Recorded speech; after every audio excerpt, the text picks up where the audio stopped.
እንደኔ ለቢዝነስ አዲስ የሆናችሁ እንዲሁም እንዴት የራሳችሁን ቢዝነስ ጀምራችሁ እንዴት ማሳደግ እንደምትችሉና እንዴት ፕሮፊት ማምጣት እንደምትችሉ ማወቅ የምትፈልጉ ካላችሁ በዛሬው ቪዲዮ እንግዲህ በ6 ስቴፕ ከፋፍለን እንዴት ቢዝነሳችንን መጀመር እንደምንችል እንዲሁም እንዴት ማሳደግ እንደምንችል የምንመለከት ይሆናል። መልካም ቆይታ።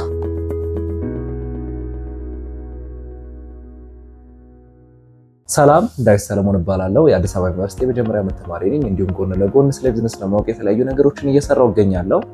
በዛሬው ቪዲዮ እንዳልኳችሁ ቢዝነስ እንዴት መጀመር እንደምንችል ከመጀመሪያው ስቴፕ ጀምረን በ6 ስቴፖች ከፋፍለን የምንመለከት ይሆናል። የመጀመሪያው ስቴፕ የሚሆነው ለገበያው እኔ ምን ማቅረብ እችላለሁ፣ ምን አይነት ፕሮዳክት ወይንም ደግሞ ምን አይነት ሰርቪስ ይዤ ወደ ገበያ መምጣት እችላለሁ የሚለውን ነገር መለየት ነው። እኔ አሁን የዩኒቨርሲቲ ተማሪ ነኝ። እንደኔ አይነት ተማሪዎች የሆኑ የራሳቸውን ፕሮዳክት ማምረት የማይችሉ ሰዎች ሊያቀርቡ የሚችሉ ነገር ሰርቪስ ነው። ምክንያቱም ፕሮዳክት ካል ያንን ፕሮዳክት ለማምረት የሆነ ያለ አማውንት ኦፍ መኒ ኢንቨስት ማድረግ ይኖርብናል። ምክንያቱም ለፕሮዳክቱ የተለያዩ ኤክስፔንሶች አሉ። ራው ማቴሪያሎችን መግዛት ያስፈልጋል። አሴምብሊ ሊኖር ይችላል። የተለያዩ ማሽነሪዎችን መጠቀም ሊያስፈልግ ይችላል። ስለዚህ እኛ ልናቀርብ የምንችለው ነገር ሰርቪስ ነው። ሰርቪስ ደግሞ እንዴት ማቅረብ እንችላለን ካል ስኪል ያለንን ስኪል ተጠቅመን ነው። ሞስትሊ እንደውም አሁን እኔ ሃይ ስኩል በነበርኩበት ጊዜ ቪዲዮ ኤዲቲንግ እንዲሁም ፎቶግራፊ እሞክር ነበረ። ግን የኔ ችግር የነበረው ምንድነው ያንን ስኪል ማዳበር አልቻልኩም። ማለት እሞክራለሁ ግን አንዱ ላይ ስትሮንግ የሆነ ነገር መያዝ አልቻልኩም ነበረ። አብዛኛውም የሃይ ስኩል ተማሪ እነዚህን ያልኳችሁን ነገሮች በተጨማሪም ስዕል እና የተለያዩ ነገሮችን ይሞክራል። ግን ያንን ስኪል የበለጠ ስትሮንግ ማድረግ ወደ ገበያ መቅረብ የሚችል ነገር ይዞ መምጣት ላይ ግን ብዙ አልሰራንም።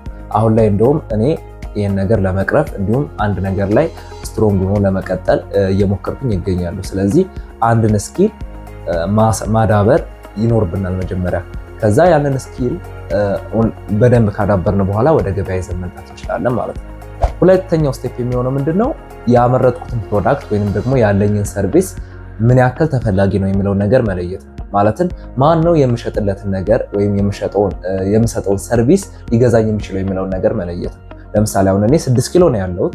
6 ኪሎ ምን ያክል ፕሮዳክት ሊገዙኝ የሚችሉ ሰዎች አሉ የሚለው ነገር መለየት ሊሆን ይችላል። ለምሳሌ አሁን አስጠኝ ከሆንኩኝ እኔ ምን ያክል በ6 ኪሎ አቅራቢያ ያሉ የአስጠኝ አገልግሎት የሚፈልጉ ሰዎች አሉ የሚለው ነገር መለየት ይኖርብኛል። ምክንያቱም at the end of the day ቢዝነስን የሚገዛኝ ወይንም ደግሞ የማቀርብለትን ሰርቪስ ፐርቼዝ የሚያደርግ ሰው ከሌለ ምንም ቢዝነሱ ዋጋ የለውም ማለት ነው። ስለዚህ ምንድነው ለገበያው ይዤ መቅረብ የምችለውን ነገር ሊገዛኝ የሚችለው ሰው የሚለውን ነገር መለየት ያስፈልጋል ማለት ነው። ሶስተኛው የሚሆነው ያንን ፕሮዳክት ወይንም ደግሞ ያንን ሰርቪስ ለዴቨሎፕ ለማድረግ ምን ያክል አማውንት ኦፍ መኒ ያስፈልገኛል ወይንም ደግሞ ምን ያክል በጀት ያስፈልገኛል የሚለው ነው። ፕሮዳክት ከሆነ ግልጽ ነው፣ የሆነ ያህል ብር ያስፈልገናል። ያንን ፕሮዳክት ዴቨሎፕ ለማድረግ የሆነ ያህል በጀት መበጀት ይኖርብናል። ለፕሮዳክት ከሆነ በጀት ያስፈልገናል። ለሰርቪስ ከሆነ ግን ስኪል ስለሚሆን የሚኖረን ያንን ስኪል እንግዲህ ሄደ ቢባል ያንን ስኪል ዴቨሎፕ ለማድረግ ኮርስ ነው ልንገዛ የምንችለው። ያንን ለኮርስ የምናወጣው ወጪ ነው እንግዲህ ዲማንድ ሊያደርገን የሚችል ፕላስ ደግሞ ያንን ስኪል ወይም ያንን ሰርቪስ ፕሮሞት ለማድረግ ሜቢ የፕሮሞሽን ብር ነው ወጪ ሊኖርብን የሚችለው። በአጠቃላይ በጀታችንን ወይንም ደግሞ ምን ያክል በጀት ነው ያለኝ ያንን ፕሮዳክት ወይም ሰርቪስ ፕሮዲውስ ለማድረግ ወይንም ደግሞ ወደ ገበያ ለማቅረብ የሚለው መለየት ይኖርብናል። አራተኛው የሚሆነው ኮምፒቲሽን መለየት ነው። አንድ ገበያ ላይ የምንገባ ከሆነ ምን ያክል ኮምፒቲሽን አለብኝ የሚለው ምን ያክል ተወዳዳሪ እና ምን ያክል እኔ የምሰጠው ፕሮዳክት ወይም ሰርቪስ ተመሳሳይ አርጎ የሚሰራ አለ የሚለውን ነገር መመልከት ነው። አብዛኛው የሀገራችን ቢዝነሶች እንደውም ከተመለከታችሁ ተመሳሳይ ናቸው። ኦልሬዲ ኤግዚስት የሚያደርግ ማርኬት ላይ ነው ብዙ ሰው የሚገባው። ሸቀጣሸቀጥ ሱቆች ላይ ነው አብዛኛው ሰው የሚገባው። የተለያዩ ንግድ ስራዎች ላይ ነው የሚሰማራው እና ከሌሎቹ ኤግዚስት ከሚያደርጉት ፕሮዳክት ሰጪዎች ምንድነው የተለየ ነገር ይዤ መምጣት የምችለው የሚለውን ነገር መለየት ያስፈልጋል። ምክንያቱም ኦልሬዲ ማርኬቱ ሳቹሬትድ ከሆነ ማን ሊገዛን ይችላል? ማንም ሊገዛን አይችልም። ስለዚህ እኛ ፕሮዳክታችን የተለየ አድርገን ማቅረብ ይኖርብናል ማለት ነው። ሌላ ደግሞ ሰርቪስ ከሆነ የምናቀርበው እንዳልኳችሁ ቅድም የማስጠናት አገልግሎት ከሆነ የማቀርበው አብዛኛው ማስጠናት እንደውም አሁን ላይ ከተመለከታችሁ የወሩ የተመረጡ ትምህርቶችን ማስጠናት ሊሆን ይችላል። ሄደ ቢባል የቤት ስራ ማሰራት እንዲሁም አሳይመንት ላይ ማገዝ ምናምን ሊሆን ይችላል የሚሆነው። ግን እናንተ የተለየ ነገር ይዛችሁ መምጣት ለተማሪዎቹ ስተዲ ፕላን ማዘጋጀት ሊሆን ይችላል። ታይም ፕላነር ማዘጋጀት ሊሆን ይችላል። ለቤተሰቦቻቸው አክቲቭ የሆነ ዊክሊ ሪፖርት ማዘጋጀት ሊሆን ይችላል። ስለዚህ ከሌሎቹ ቢዝነስ የተለየ ነገር ይዛችሁ መምጣት ከቻላችሁ የበለጠ እናንተ ተመራጭ ትሆናላችሁ ማለት ነው። ስለዚህ ቢዝነሳችሁ ሊገዛችሁ የሚችል ሰው ይኖራል ማለት ነው። አምስተኛው ስቴፕ የሚሆነው አይዲያችንን ቴስት ማድረግ ነው። ዴቨሎፕ ያደረኩት የቢዝነስ አይዲያ ተፈላጊ መሆኑን ለማየት በትንሹ እንጀምራለን።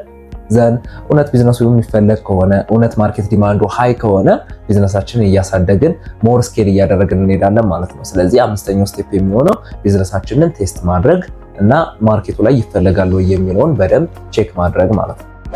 ከዚህ በኋላ ስድስተኛው ስቴፕ የሚሆነው ቢዝነሳችንን ቴስት ካደረግን በኋላ ማደግ የሚችል ነገር መሆኑን ከተመለከትን በኋላ የበለጠ ስኬል እያደረግን ሞር ፕሮፊታችንን እየጨመርን ሞር ሰራተኞችን ማሳደግ ሊሆን ይችላል፣ የተለያዩ ሰርቪሶችን እየጨመሩ ማምጣት ሊሆን ይችላል። እነዚህ ነገሮች እያካተትን ቢዝነሳችንን እያሳደግን ስኬል እያደረግን ሞር ፕሮፊታብል መሆን ይቀጥላል ማለት ነው።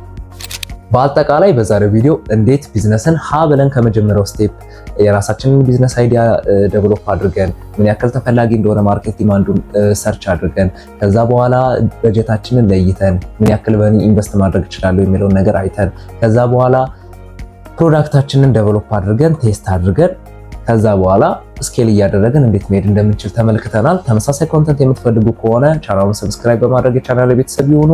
በቀጣይ ቪዲዮ እስክንገናኝ መልካም ቆይታ